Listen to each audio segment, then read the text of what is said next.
I'm at about 10 or more events every year, and when you are there, you can really see who took care of the event preparation and who didn't. It's really to be focused on your ideal customer profile, and the booth should have something curious. This at the same time also makes it easy to get into conversation with you at the booth. So if you have something curious, they are thinking, oh wow, what is this? I have to ask someone.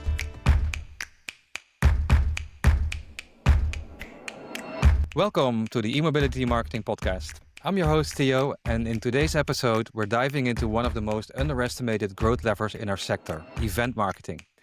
Many eMobility companies spend big on events like Power to Drive, ICNC, or Move, but often walk away with just a handful of business cards and very little to show for it. So how do you actually turn an event into real momentum and measurable results? To explore this, I'm joined by someone who has mastered the human side of event marketing, Victoria Ulbricht. She specializes in turning conversations into meaningful connections and leads through structured follow-up. Victoria, great to have you here.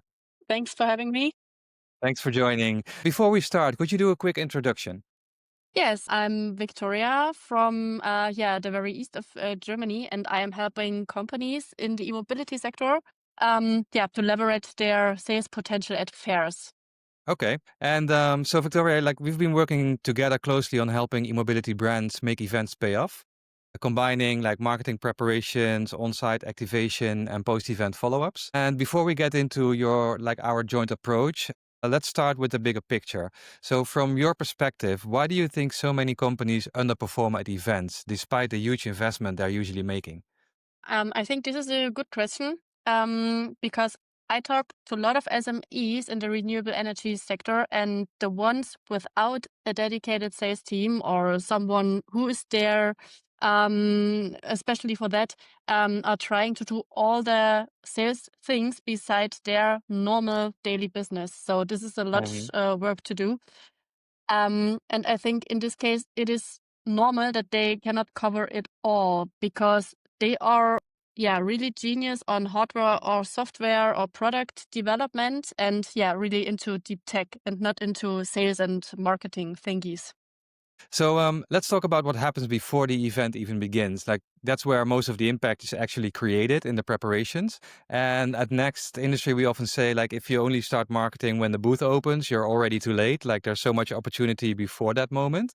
So let's break that down a little. So from your experience, what separates companies that show up strong from those that just show up there?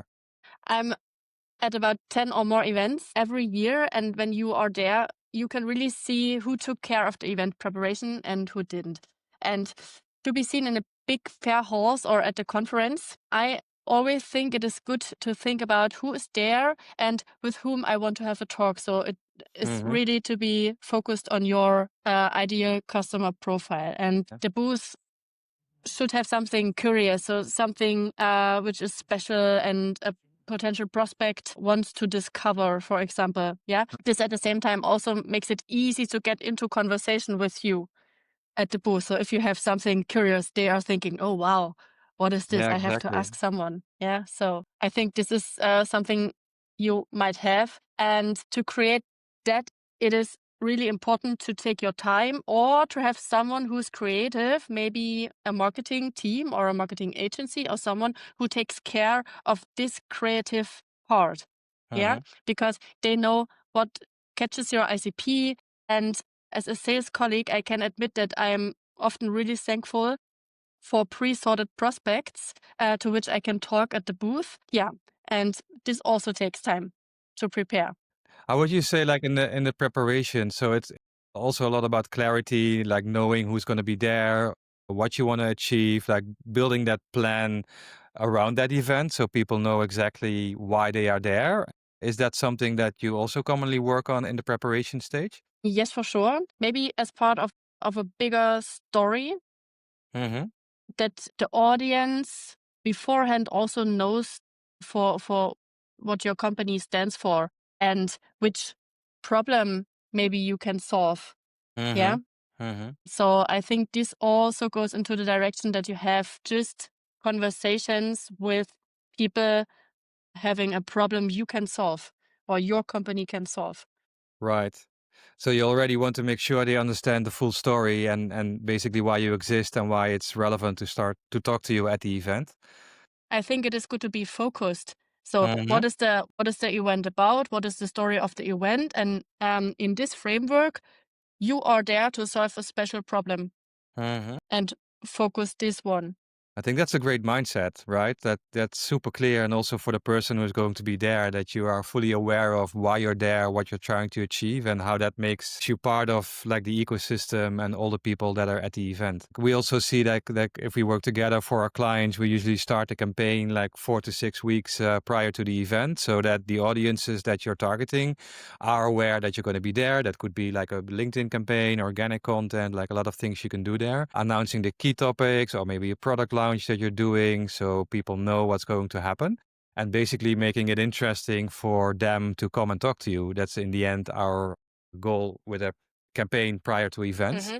So it's not just like we'll be there, but it's kind of a story why and what to expect and why you should come talk to us. So yeah, that's like these events are not isolated moments anymore. And that's why you see a lot like people just going there and then hoping that they can talk to the right people and not so much expectations on what else will happen. And that's when you end up with like a stack of business cards and not much else to go for. So we can also see like doing this right, it gives you so much more results. So let's dive into the event itself. So during the event, you want to make sure that you turn conversations into connections and potential clients. Like this part is what everyone sees at the event, but few prepare it properly, right? So you specialize in what happens on the booth floor, and what makes a good conversation stand out in such a busy environment?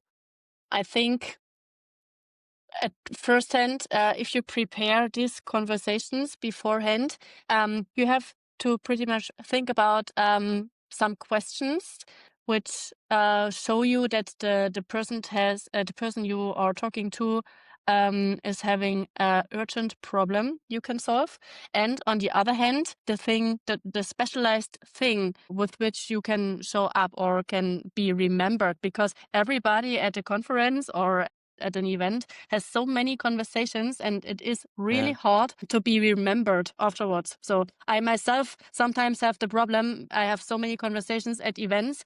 When you are not taking notes immediately after a conversation, it is maybe gone after Mm, the next one.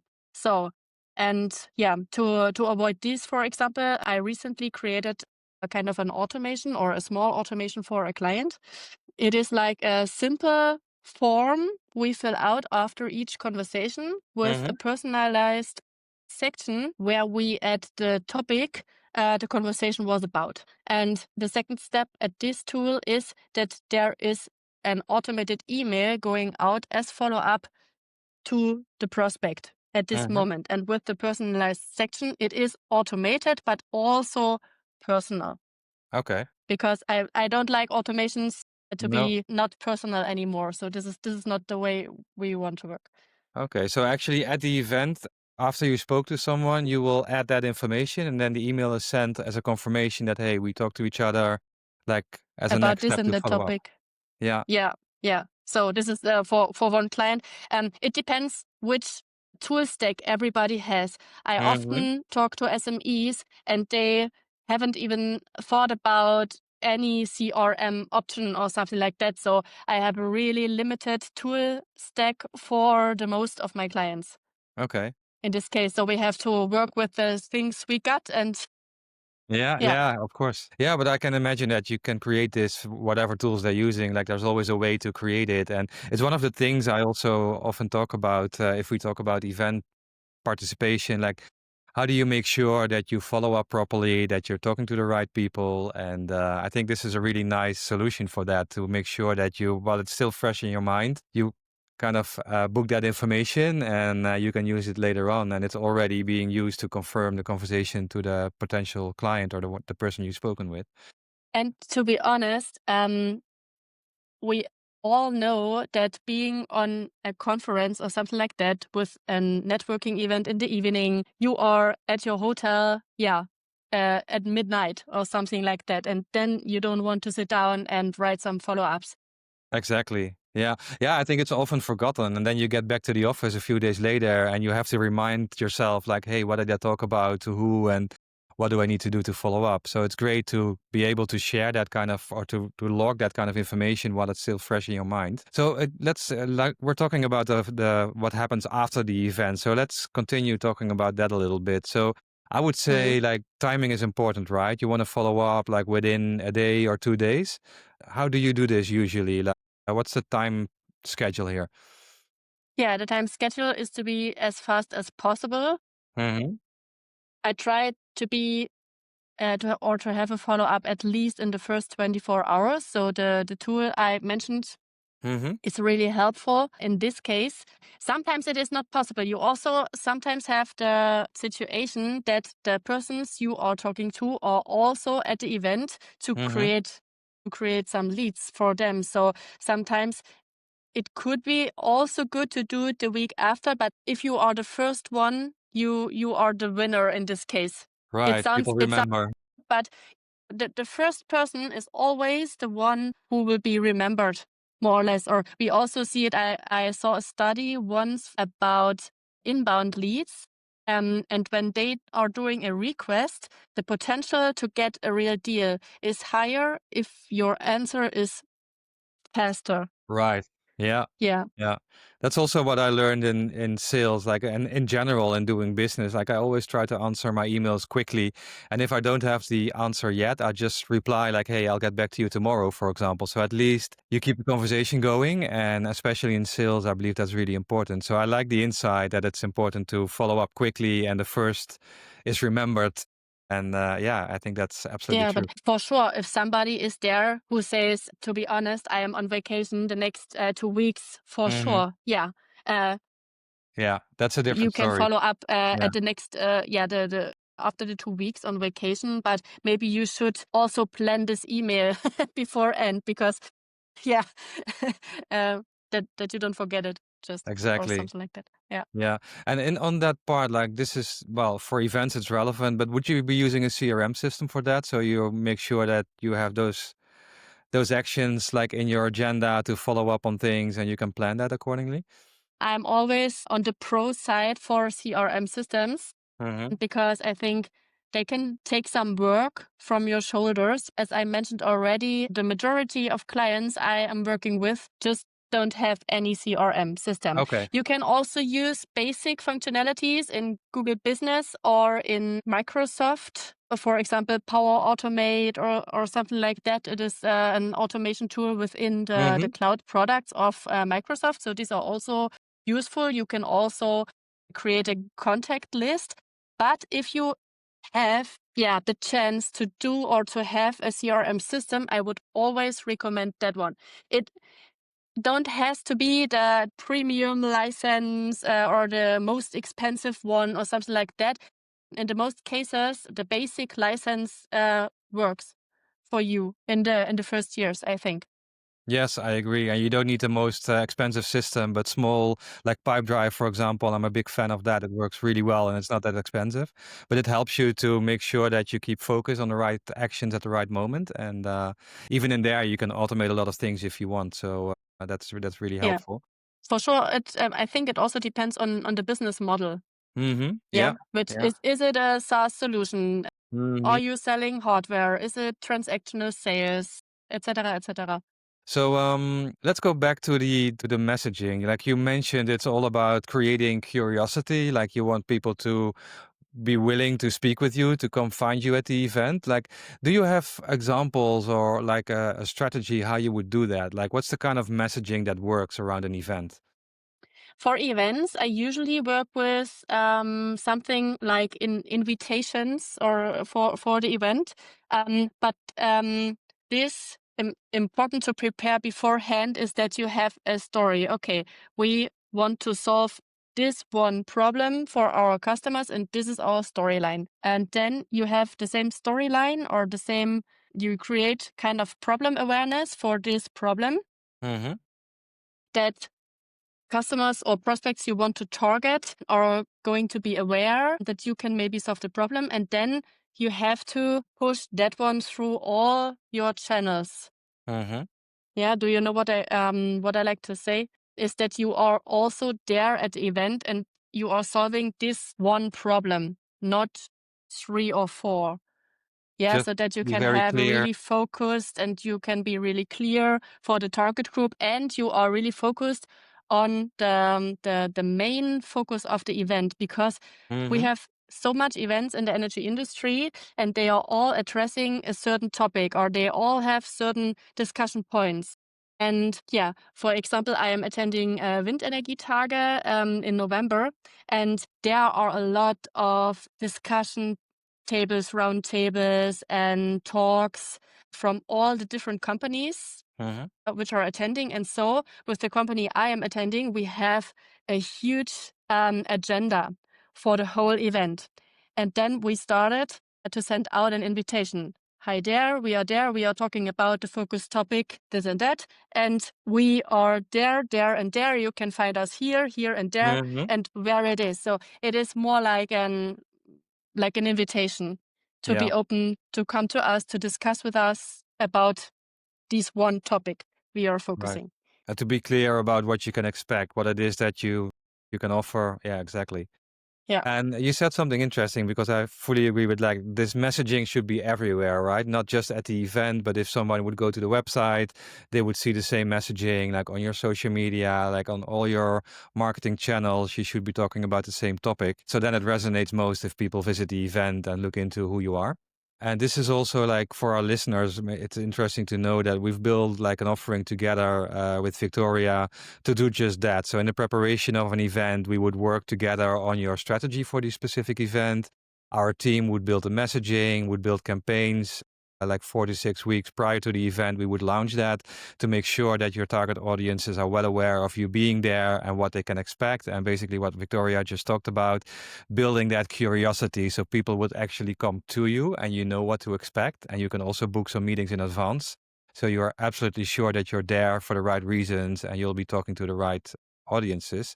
And then during the event, with Victoria being there, following up afterwards, we're making sure together that you actually drive leads through the event instead of just showing up and hoping for the best. This is a strategy that would ensure that you're getting results out of the money that you're investing in the event. And also afterwards, we're always keen to follow up with a recap on what happened, like having some posts on your social media, for example, to talk about that you've been there, what happened, and you can follow up on those conversations that way as well. So there are many ways to do this, but just know that there's an answer to all this, making sure that you get the most out of the event participation. So Victoria, like we talked about the preparations, creating curiosity. So at the event itself, are there any tips that you would like to provide our audience with? Like, how do you get the most out of those conversations, and how do you get into conversations if they're not pre-booked? Like, is there a trick to it? Yeah, some tricks to get into a conversation. I have a good story. At first, I once met a managing director who was really, really good in product management and creating a product, but he was so much afraid to get into talks with strangers. It was so crazy for me because he was such a confident person, and when we are at events, he was kind of a shy man or something like that. Yeah, I think there are many people like that, right? They're It really was really afraid. crazy for me Yeah. to see. And I think if you don't know how to get into conversation, it is good if you are attending kind of a workshop or a talk at the event, then you have an issue, a question, or something like that. You can just go on with your neighbor or something who is in the near. We were both in this talk. What do you think about it? Do you know Mhm. the speaker? Something like that. I also started some good conversations in the coffee queue. For example, at last Yeah. ICNC, there always is a long coffee queue. Yeah. I I think remember that. everybody knows this long coffee queue. And I started conversations with the people before and behind Mhm. myself. Yeah. Oh, how long are you staying in this queue? Right. Maybe Do the you queue is ever there had for a a reason. coffee? Yeah. Do you Yeah. ever had a coffee here? Is it worth the time? Okay. Yeah. So something like that, and then you are in a personal conversation, and then you can ask, yeah, what is your target here, and so on and so on. Or yeah, the third tip I can tell you is if you are just as guest at an event, and you are going around to visit your favorite prospect's booth or something like that, they always have something on their booth, kind of a fancy hardware gadget, or I don't know, a statement or something like that on the walls of the booth. And then you can ask your questions regarding these things. Or in the hardwares or the hot OEMs, hardware companies, always printing out some data sheets. You can take a data sheet and ask some questions Right. regarding the hardware or something like that. It is not that bad. And everyone is there to go into conversations and to get to know new people and strangers. So everyone would be fine to answer you these questions. And then after you started the conversations, you can ask the questions for your pre-qualification, for example. For me and my prospects, it is always, do you have a sales team? Because in case there is a whole sales team, they obviously don't need me. Exactly. Yeah. So, Yeah. yeah. Yeah, so this is also one of the things it's important to prepare, to have a few of these qualification questions so you know that somebody you're talking to is actually relevant to you. And one of the things I remembered from one of our previous talks that you also mentioned, like always be honestly interested in someone. Like you see so many salespeople, they're talking to people, but they're not really interested in that person. They're just interested in potential business. And as soon as they sense that there's no business going to happen, then they lose interest and they sort of walk away. Like that's also something I learned in the past. Like always be honestly interested, like talk to the person, be interested in what makes that person move, and then you can have a better conversation also about business, right? Is that also Yeah. your experience? I think so. And this is my experience. And I know this is not so easy as it sounds, because most of the sellers are really under pressure. Mm-hmm. For example, also regarding the end of the year and something like that. And this pressure to have some results or have a certain target number of Mm-hmm. prospects or something like that, that leads them into to be a kind of salesy. I don't know. So, and these things, and this is not so good. You should be really honest and curious. And sometimes it happens that there is no match. You are in a conversation, Mm-hmm. and your feeling is, maybe I'm not so good with this person, and this is totally fine. I think we should allow ourselves to be also not okay to be with someone in a conversation. And maybe if you have a colleague, he or she can do this, Right. can be is a better match. Or if you ask your pre-qualification questions and it turns out this one is not in your ICP, so maybe this is not your customer, and this is also okay. Yeah, absolutely. I agree. Sometimes you just don't connect with someone, and it could be better to hand off to a colleague or to decide, indeed, this is not our ideal client. So, yeah, that's what happens, right? So, like when being at the events, like one of the things to drive more, let's call it traffic to your booth, is also what we've experienced in the past to try to book a speaking slot. Like if you're part of a panel or if you're allowed to speak on stage, that shows a lot of thought leadership and also drives Mm-hmm. people to come and talk to you, right? Is that something you experience as well? Yes, I do. I always tell my customers or clients that when you are on holiday and you are searching for a restaurant Uh-huh. for having dinner, you will choose one which is fully booked or where every seat is taken.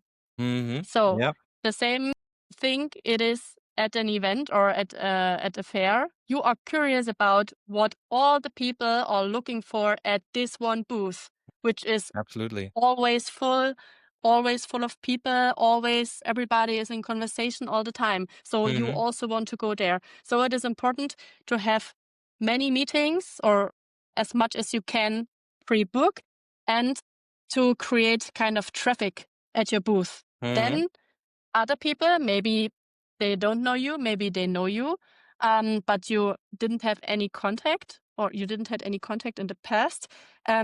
They are going to be curious about, okay, Mm-hmm. I read about this company and there is so much traffic at the booth. Maybe I should go and take a look. Yeah, exactly. So, and that's the reason why it is so important to pre-book meetings and to schedule. And also to build awareness at the event, like being a speaker or part of a panel. Yeah. And the other thing, Victoria, like who should be there? Because I can see that like the best companies are usually the ones that involve everyone in the story. So it's not just a sales team, but our engineers, the founders, marketeers. Like when they all talk the same confidence and consistency, like it builds trust. So would you also advise for like different kinds of people to be there at the booth at the event, not just your sales team, but also others? I think it depends.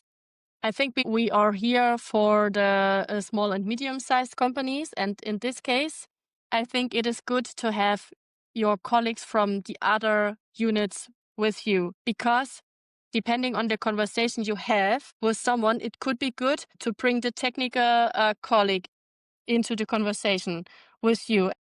Sometimes as sales, there is also a question you cannot answer or something like that, which is not too bad at this moment. You can also say, I will clarify that one, and I call you later, or I read you an email about this case. This is also okay at any time. But if you have your colleagues there, you can use them and expand the conversation. The guests at your booth are also different types of roles in their companies. And for example, if you are having a CEO coming by your booth, sometimes it is good if he or she can talk to the CEO from your company, because they are on the same level and they are having another conversation as you would have with the CEO from the other companies. Exactly. And yeah, they are asking different questions, and the answer will be different. The whole conversation is different. Also, when you have an IT specialist and another IT specialist, they are talking about other things, other stuffs, other detailed level. Yeah. So I think it is good to be, Usually, like you could see that more technical people, they like to talk to other technical people, right? Not to a salesperson. I think if yeah. you're able to connect the right people with each other, that always works out best. And then even afterwards, sales could follow up, but at least there's a lot of trust that you build by having the right conversation from maybe the technical part of the solution as well. So you can, again, connect with the right people. So yeah, I can see that would work pretty well, and it's good to have like a mix of people there. But as you say, like if you're a small or medium-sized company, obviously you won't bring a 10 people team. Usually it will just be a few people there. So it's good to think about these things. So let's recap a little. So if you want to do it right, like just going there, talking to people and hoping for the best versus what you should be doing, how you could get more results from event participations, we would highly suggest to think about your strategy. So what do you want to achieve with the event? Who do you want to talk to? What's the messaging going to be like? Then make sure you have some pre-event communications going out. Make sure that messaging can be found everywhere, not just in your campaigns, but also on your website and in all your communication channels. And during the event, make sure you have an interest in people, talk to the right people, make sure you make them curious. If there are any speaking slots you can get, make sure you do that, because it creates thought leadership. People would want to come and talk to you because of what you said. And afterwards, make sure you follow up quickly, right? Within 24 hours, send an email that you've talked to each other, like recap what you talked about. And I like the solution you built, Victoria. I think that's really useful, that it's a good way to do it quickly and not to spend an enormous amount of time on that in the evenings. So is there anything that we haven't talked about yet? Is there anything you want to add here? Yeah, I also thought about a quite good summarize Mm-hmm. of our conversation to this point. Yeah, I think we didn't talk about targets. This is also a thing before the event, which could be good to have. So what is the target here? Yeah, to create as much leads as we can, and why. So how many leads or touch points or conversations do we need to have a high income or outcome after the event? Yeah. Output, something like that. And also, is our target to have leads, or is our target to be seen, to be known in the industry? This could also be a target. And how can you measure that one? Yeah, is there, can you create a lead or a link with which you can measure how many clicks you have during your campaign, or how many LinkedIn followers or engagement or impressions do you have after the event. All these KPIs you should define beforehand. Right. And then you also have a good opportunity to measure regarding these KPIs, and then you see do we met our target. Right. I like the thing you talked about. Like, it's not always about lead generation. A lot of companies always expect to generate leads at events.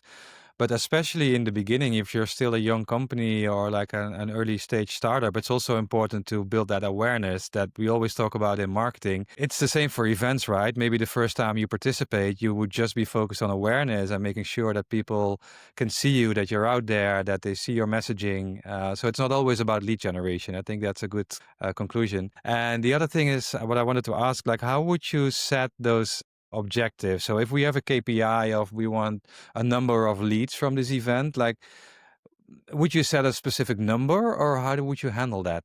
Does it help to know that we want to generate, I don't know, 50 leads or 100 leads? Like, is that a good number?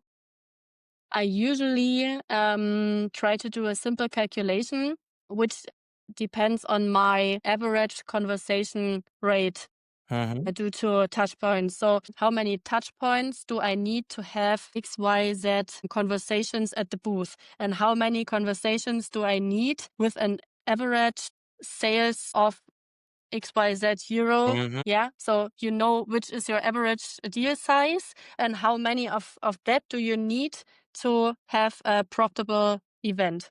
And then you can calculate back how much is the conversion rate, and so on and so on. And if there is no experience beforehand, you can, I think, at every time take 10% for the conversions regarding your the conversations you have beforehand and the meetings booked.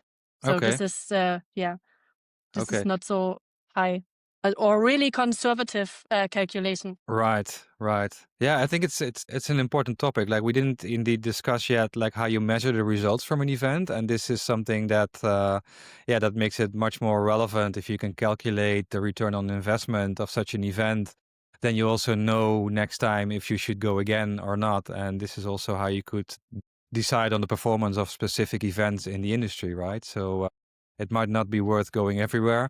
We always have those discussions with our clients as well. Like, what are the kind of events that you want to join? Is it worth going there? So if you do your calculations right, then you also know, like, if you go afterwards, you would know if it's worth going back again next year or not. So I think it's really important indeed to make sure that you look into this. Is there any other measurement that you would say is relevant for events? Maybe how many conversations you had within the ICP. So at first, it is important to know the ICP and the ideal customer profile, who it is, and then you have some conversations. And I think to know the amount of conversations in your ICP gives you an idea about how good your storyline worked regarding your ICP. Yeah. Yeah. So if you have 100% other prospects except your ICP, then your storyline maybe was completely not True. their case or not their purpose or something like that. Or maybe like the event didn't attract the right audience for you. That could also Yeah, be it's not the right audience at the event. yeah. Yeah. Yeah, exactly. Okay. So besides the measurements, like, is there anything else that we should be aware of when we participate in events? You should take your time for preparation. Don't start too late. Sometimes if you start too late, you are always behind every deadline, also for the event organization. Sometimes they want to have a little, some lines from you to present it at their booklet or something like that. And if you are starting too late, you are always too late for every deadline. Yeah.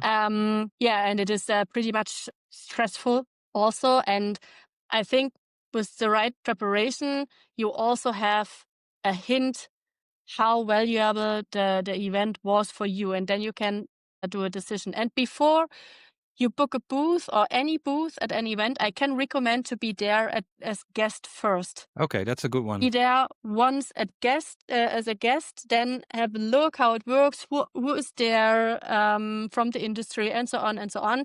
And then for the next year, you can take the decision to have a booth. I think that's valuable advice. Don't just go there immediately as a sponsor or having a booth, but visit first, see what it's about, and if it's relevant for you or not.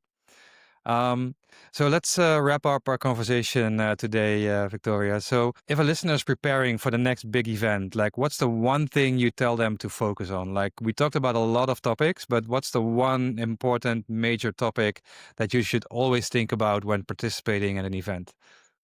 Preparation. Okay. Preparation. Yeah. It is the thing I always praying. So don't just hope for luck, but plan your don't just conversation, your story, your follow-up, like make sure you're going to make a difference there. Yeah.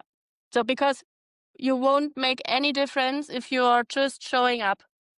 Exactly.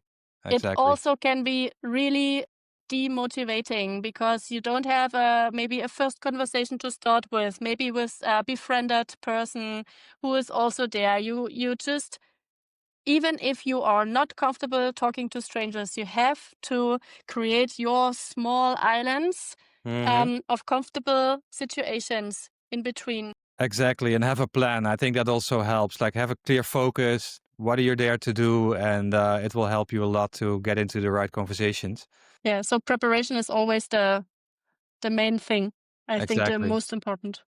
Exactly. Yeah, perfect advice. Like my takeaway would be this from our conversation. Like events aren't about standing out like in a hole. They're also about staying top of mind after the lights go out and after the event is closed. So yeah, make sure you do your preparations right and you think about what you want to achieve and then go for it. Like have focus, have a clear understanding what you want to achieve, and things will be much different instead of doing nothing and just showing up. So Victoria, thanks so much for joining today. And for our listeners, like if your company wants to get into real business results from events, not just the attention, reach out to us. You'll find both Victoria and myself on LinkedIn or visit our website nextindustry.com for more information. Thanks for listening to the eMobility Marketing Podcast. I'll see you next time. And again, Victoria, thanks for being here. I really enjoyed our conversation. Thank you, Theo. Thank you. Goodbye.